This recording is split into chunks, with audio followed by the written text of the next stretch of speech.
صفحہ نمبر 134، معارف الحدیث جلد نمبر 2، اردو ترجمہ اور تشریحات کے ساتھ احادیث نبوی کا ایک جدید اور جامع انتخاب۔ معارف الحدیث، تالیف مولانا محمد منظور نعمانی رحمۃ اللہ۔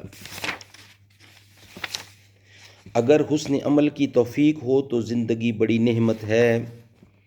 صفحہ نمبر 134، یہ بقیہ ہے اس ہیڈنگ کا۔ الحمدللہ نحمدہ ونصلی علی رسولہ الکریم، بسم اللہ الرحمن الرحیم۔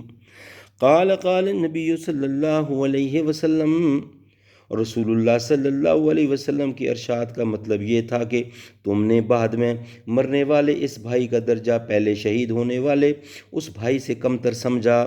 اسی واسطے تم نے اللہ سے یہ دعا کی کہ اللہ اپنے فضل و کرم سے اس کو بھی اس شہید بھائی کے ساتھ کر دے۔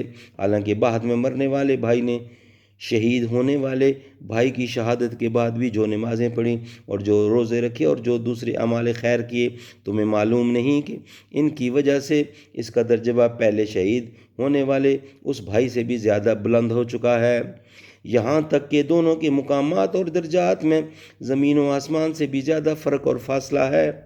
رائے خدا میں جان دینا بلا شبہ بہت اونچا عمل ہے اور اس کی بڑی فضیلتیں ہیں، لیکن نماز، روزہ وغیرہ اعمال خیر اگر اخلاص اور احسانی کیفیت کے ساتھ نصیب ہوں تو ان کے ذریعہ جو ترقی اور بلندی نصیب ہوتی ہے اس کی بھی کوئی حد نہیں۔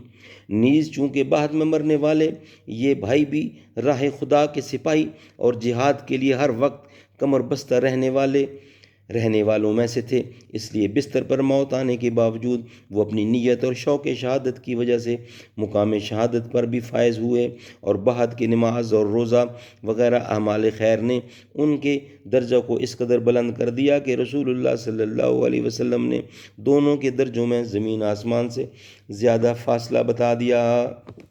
صدق اللہ العلی العظیم۔